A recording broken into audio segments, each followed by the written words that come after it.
Hey everyone, it's Celeste. I was going to do a little quick video. I have a corner of my yard that's been driving me crazy. So I'm going to show you this really quick. But also wanted to show you how cool all of this is. And it's growing like crazy right now, but it is starting to heat up. I'm in zone 9B in Northern California, so a little bit of a semi-hostile climate. I do have to have these pergolas, and you can see I'm training the bougainvillea to go up and over just so that it's providing some protection, so that's really helpful. If it starts getting too hot during the summertime, I will put shade cloth over the top, but the idea is end state I want that bougainvillea growing over the top and providing much more of that filtered light coming down, just to make sure that these plants are not getting fried. But the part of the yard, you can see the dogs are very excited because I just ripped this out, is this little corner. It gets super hot right here on this part of the house, which is why you see the pergolas with the not so cute shade cloth, which is going to get replaced with some polycarbonate pretty soon. But I want to change this up. I used to have basically it was kind of like these metal, I don't know, pot stands basically, and you can see kind of some of the remnants. I had a dragon fruit over here which was only getting partial sun, needs full sun all day long, and I wanted to create a little more of like a, a cactus garden over here on this part. But I wanted to show you just what I'm starting off with. This is decomposed granite. I had this put in a while back. What's below this along the house right here is a French drain, so it's sitting down below, so that if there's any water that runs off, because my neighbors have pools, just to make sure that it's not hitting my house. So I'm comfortable putting the soil right on top, but I wanted to show you that with these kind of plants, you actually can start with something like this, and you can just mound the soil right on top, plant the plants right on top of that, and you can create something really cool in your yard. So you don't need to dig anything up, you don't need to do anything special. I did weed. This particular area doesn't get a ton of weeds just because it's a decomposed granite and it's fairly new. You can say I spilled some perlite, so that's what all that white stuff is. But I am just going to put the soil right on top of this area. If I was worried about weeds, I would put something like newspaper down, just to make sure that some of those weeds weren't going to pop up. But I don't tend to have too many problems. Again, like I said, this was just put down in the past 2 years, so I'm not too concerned with it. But I thought I would take you along step by step as I put something like this together really quick. I have the Kelly Gold rock, which is what I typically use in the landscapes, but I don't have some of the big boulders, so unfortunately that's going to be a little bit, I'm going to be lacking some of the rock structure. But when I go to the rock garden, or when they bring me some of my bigger supplies, and there's a cocoa bean coming along. So when they bring me some of my bigger supplies for some of the bigger projects that I've talked about in the past that I'm going to be doing this summer, I will go ahead and I'll embed some of those rocks in later on and put them in. But for now, I just want to get rid of some of the 80 million pots that I have sitting around. I don't like the look, and I want to get some of these in the ground. I think it will be really cool to put this in place. So we will follow along in the journey. I'm going to go ahead and get started, and then I will step by step show you where I'm at and what I've done. Okay, so here's where we're at this point. All I've done is dumped bags of soil. This is about 4.5 1 cubic foot bags. Just bought it at Lowe's. Actually had it delivered a little bit ago because I had some other stuff that I was doing today. Couldn't run to the local hardware store. But this is what I put in. So a couple of things that are really important. You can see along the back side of the mound, I'm actually not touching the house. So you do not want to put soil against your house. That will cause your house to rot. So don't do that. Right here is, you can see the base of the pergola. The pergola is made out of vinyl. I'm not worried about that rotting. So that's why I'm not worried about pushing that soil up against it. You'll also notice that it's pushed down, or kind of, it's kind of hard to see in the video, but I have patted it down. I've actually jumped up and down on top of it. And the reason why is because your soil will compact over time. So I'm trying to artificially force the soil to compact. Now, Normally, what I would be doing at this point is I would be putting big boulders in. So I would be looking for the high points along the back. I would position boulders back there so that I didn't have any challenges with the soil potentially running off. I'm really not too concerned on this. I'll show you in a second from a height elevation standpoint the reason why I'm not too concerned with it. But up here in the front, I would also be doing the same thing. So I would be kind of ringing this with some of the boulders.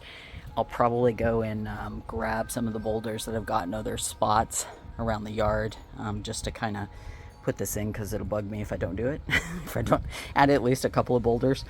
But you know, once I get the more of the landscape rock that's actually delivered in the wire cage, then I'll have more boulders, and I'll come back and I'll add some more of this in and shore it up. But right now I'm not worried about it because, again, zone 9B, I'm in Northern California. We're pretty much past the rain period, so I can get away with this. And I won't have too much problem with, you know, soil eroding or anything like that, because you'll see in a little bit as I start adding some of the rock what that's going to end up looking like. So I'm going to go ahead and I'm going to start planting. Probably go around, like I said, and grab a couple of those rocks just so that I can help it look a little cuter. And then I'll start the video again and show you some of the things I added in here. Okay, so here we are. So you can see I've added in a bunch of the cactus. So let me just talk about why I'm making some decisions that I'm making. By the way, do not try to pick up cactus. They are not good. Tongs are your friends. So get, you know, big metal tongs like this, and then you can move around, position them as you're planting and stuff. Doesn't mean you won't get poked. I'm still, you know, probably gonna have a couple of little splinters I'm gonna be digging out of my fingers tonight, but overall makes it a little less pokey. So let's start here. This mammillaria, it has been over here on this side of the house. Now normally I'd be pretty careful about putting this here. So this is pretty cool. Look at little guy. A couple of reasons why I put it there. It'll make more sense as I start to add the rock, but basically I don't like straight edges, so you can see there the straight edge. I hate that. So I'm just putting that in there to kind of break that up. Over time, what's right next to it is a mangave that's called Mission to Mars. And these, I've never seen mangave grow as fast as these things grow. So if you're looking for something to make a big impact in your yard very quickly, that is the one to get. You can buy the very, very tiny Mountain Crest Gardens has them in just like little plugs. And, you know, within a year, you're going to have this huge giant plant. Very, very big. So one of the ones that I just put out in the front yard, I think it's about 2 feet wide now, and that's from a tiny little plug. Plugs are usually about 1.5 inches to 1 inch, so it gives you an idea of how fast these guys grow. So this is going to grow really big, and it's also going to turn red. So over time, that mammillaria one is going to be a little bit covered up, so I'm not going to be too worried about it. I'm probably also going to have to rehome it out towards the front a little bit more, but it'll have the protection of that Mission to Mars mangave as it starts to get bigger. This is a flying saucer that I have, cactus, and it was getting root bound and not happy. Normally this time of year it would have had blooms on it. It wasn't blooming, so clearly it wasn't liking it inside of the tiny little pot that it was in. So I went ahead and I pulled it out. I suspected it was root bound. It wasn't horrible, but it was starting to spin the pot with the roots. If you don't know what that means, it means that the roots are going round and round and round inside of the pot. So when it's spinning the pot like that, that's when you know that you need to rehome that and move that someplace else. So, you know, maybe it'll be happier now that I've moved it and put it inside this giant mound where it can spread its roots a little bit more, and maybe I might get some blooms. You can see I added some of the rock. Some of the fun about working with these boulders, and again, I just ripped it off from different spots in my yard. Some of what's cool about working with boulders is sometimes you put them up from a horizontal perspective. So you can see that a couple of them are horizontal, a couple of them I put this one vertical. It's just because it's super pretty. If you look at it, when it's wet, it'll be better, but you can see it's just got this purple in it. Just absolutely gorgeous, and it looks super cute next to this rainbow cactus, which also is purple. I think that's really, really awesome. This cactus, I'm forgetting what it's called, but it was part of a rehoming project. So when you're part of your local cactus and succulent society, sometimes when they have members who can't take care of their plants anymore, or, you know, unfortunately passed away, part of what the local cactus and succulent society will do is rehome the plants to cactus and succulent enthusiasts. And so this was part of a rehoming project. So kind of special, right? To have something like this in your yard that was somebody else's plant that they were taking care of for years, that, you know, they put all their time and love and attention into, and now you get to make it part of your home and part of your design. And so, you know, I'm very blessed to be part of that, and to receive some of these plants. Just super appreciative of that. Oh, I should mention too, this little rainbow cactus, looks like it's gonna bloom. So that's gonna be super cute when that does that. I'm excited about that. Again, I like this rock. It's got all the purple in it, so it's really cool. So I decided to just stand that up. I thought that would be kind of neat. And then put one of the babies off to the side. This is a sprawler cactus, so it will keep going. And then there's a little ugly end right here. It's hardened off. I am actually just gonna take that and cover that with rock, so you won't even be able to see that anymore pretty soon. So just be the cute parts. This is a Madagascar palm back here. Spiky little thing. Poor little thing has been hit a couple times by my umbrella when it fell over in storms. These will get super tall. I've seen some of them, I want to say like 10 feet tall, 15 feet tall. Anyway, they're funny though. They will lose all of those fronds, so it kind of freaks people out. When it gets cold, they just drop all their leaves. They get super upset. But this is kind of a cool little spot. It stays warmer, like I mentioned. It gets hit by a lot of sun. There's the white backdrop of the house, and so it will keep those leaves a lot longer. It tends to lose them for just a short, you know, few weeks during the summertime, and then, during the wintertime, and then it will come back. So that's good. Behind it, you can see back there, I've got another Mission to Mars. So again, that's going to fill that entire corner. Mission to Mars turns like a purple reddish color, so that's going to give a good backdrop against a lot of this green. So it's going to have the red, the greens, the browns, the purples, some of the blue, and then, as you guys know, I love blue and fireglass. I'm always pulling blue into the landscape. So this is again, the local plant society show and sale. I just purchased this guy. It just got done blooming, so that's that big bloom right there, and there's going to be 2 more that are going to come. And I just tilted the pot so it looks like part of the landscape. You can see I'm actually helping to hold up part of that mound. So let me get down so you can see. So the mound is, you know, it's not huge, but it's up there, maybe 18 inches. So again, it's just going to provide that drain off, right, to help the plants. Okay, so from a design perspective, why am I doing some of the things I'm doing? Remember, I told you in the past, in 3s, there's a vertical, right, and a vertical. So that's why it looks good, because it's in 3s, right? So you want to make sure that you're not too matchy. That's what's important. You'll notice that there's one thing in the ground, another, that's 2, 3, 4, 5. Again, so always in odds, right? Do things in odds. Look for things that are matching each other too much. It's a little bit bugging me that there's 2 of these rainbow cactus, because there's just 2. Ideally, I would like to have another one, so we'll see how long I can handle it before I end up purchasing another one, so that it doesn't look like there's 2 of those. Anyway, okay, so I'm gonna go start grabbing rock and putting this on here. This is gonna be an experiment. I'm not usually this good at keeping it this sparse.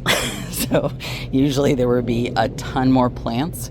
I like to kind of put them together in more of a tapestry look, and so this is a little bit of an experiment for me. Let's see if I can handle it, and I can keep myself from adding more plants. I don't know if I'll be able to handle it, but we'll see over time. And again, the thing about it is, don't get in your head about it. Don't get intimidated. don't be worried about it. If you don't like something, you just rip it out later. It's okay. It's no big deal, right? So I'm not going to worry about it. I'm just going to focus on, I'm going to put the rock over the top. And then that's going to start to pull together the design. So I'll show you next. The rock that I'm about to put on this, it matches the gold of the decomposed granite. So that's gold decomposed granite. That's what you see along there. And what I'm going to do is I'm going to put in Cali gold. And that is going to be, it's also going to be a gold color, but it's going to be a different texture. So it should look pretty cool. And then I will film the next step. Thanks. Okay, so here we are. I have added in the Cali gold, covered up all the dirt. So you can see again along the house, it's just all rock. That's the only thing, and that is really, really, really thin. It's maybe, I don't know, half of an inch deep. It's not a lot. But it's covered. All of the soil's covered. That's going to hold soil retention. It's going to help with holding some of the moisture in the soil. And it is also really great to look at while you are putting this in, because what you're paying attention to is as you put in the rock, and try to put in the rock across the top of the ridge line. And the reason why is because what you'll see is some of the rock will start sliding. Like I know right here, for example, I'm gonna have to add in more boulders. So when I get my next set of boulders, I'll add in some more there, and that's because I could see the rock starting to fall as I was putting that in. So that means that particular area is too steep, which I figured it was going to be. So to get the rock to stick, I just set it in and then just kept pushing it in, pushing it in, pushing it in.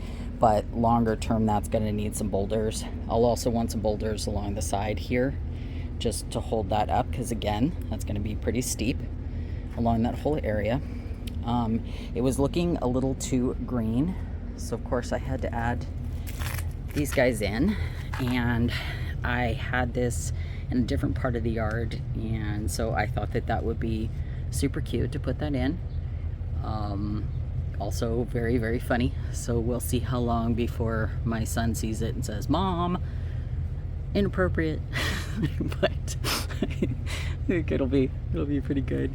It's kind of cool to see it on this angle. You can see what it starts to look like. So again, you know, this mission to Mars is going to get huge. It's going to turn red, so there's going to be more color. Right now it just looks like a lot of gold, except for our little phallus buddy here, who's giving us a bloom. Hopefully my flying saucer will also give us a bloom. And then you can see some of the other area, and then you can see some of that bling bling down at the end. Some of the other blooms that are starting in the other part of my yard. Okay, so at this point, with this covered up, and again, I would have many more boulders around the edges of this, just holding this up, because you can see it's fairly steep. Go down to this angle, but I don't have them, so I'll have to wait. I'll put them in later. But what I am going to do is I'm going to add some top dressing, which is some black lava rock, and it's going to go in like a ribbon. I wish I could describe how you know where to put the ribbon. You really don't. But some things that I've kind of noticed as I've done the ribboning in the past is I tend to just kind of, you know, snake it in what seemed like the way that the rock would have fallen if it was natural, which is kind of a funny concept when you think about it, and you'll see in the next video what I mean by that, because nowhere would the rock just fall in a ribbon the way it's going to, the way you're going to see it in a minute. But I tend to just kind of look for that, just look and see if I can identify what's the natural bends in the way that the landscape is shaping out. Again, no rhyme or reason, no plan when I put these things in. They just kind of do this on their own. I'm just kind of reacting to what I'm seeing in front of me at the time. So I'm going to add in the black ribbon, and then I'll show you the finished product in the next video. Okay, here it is. This is the final product. Again, not the final product, because I'm going to be adding in some additional boulders just where it's really steep. but I'll have to wait until I get some of that comes in. Again, you can see I just went along the ridge line there with the ribbon. I'm not too worried about it falling. I used to be, really type A about that and want to put it in these like intricate designs and stuff like that. Now I just kind of like it when it falls and just looks a little more natural. But a couple places that I definitely will be adding some additional boulders, along the back there, because that kind of looks weird. So there's a couple spots there that I can see already that I would, kind of be natural placement right here behind this. You can see it kind of right there, and then another one back there. So I will definitely add in those boulders, maybe a little, or one right in there. So that will kind of, help to frame out the design some more. But I have to wait until I get those delivered. Sprayed it down a little bit with some water. That's mainly just because the rock is dusty, just from having sat for a while, especially the volcanic rock. It gets a little gross. But that's it. That's what it looks like. Again, this is going to get super big. You're going to see that Mangave. So this Mission to Mars here, it will completely cover this whole section. So when you come around the corner, this will be this bright red. Eventually, probably have to move it forward a little bit. I'm okay if it spills over in the walkway. It kind of covers up some of the side of this pot right here. That'll be okay. And definitely that ugly vent. That'll be great when that's gone. You can see my little flying saucer. One of his buddies. Cute little flower.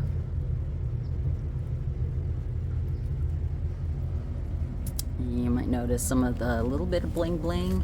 I put some brown fire glass in there that'll just be pretty when the sun hits it, and it'll match some of that rock, the dark brown and some of the rock. So put that in there. And around the corner here, this white rock ended up being like a pot rock, so I might just plant something inside there. It's pretty cool. Didn't realize I had that. Good to know. Another Mission to Mars back there, so that'll fill that entire corner. Again, those get about 3 feet tall, 4 feet wide. Be bright red, and it'll be very fast that happens. And then more of the rock. Show you from this angle.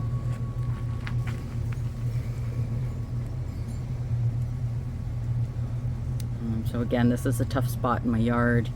Tends to get super hot. That white wall doesn't help. And these plants will absolutely love it. Gives those cacti that were rehomed a nice place to live. It'll be super cute.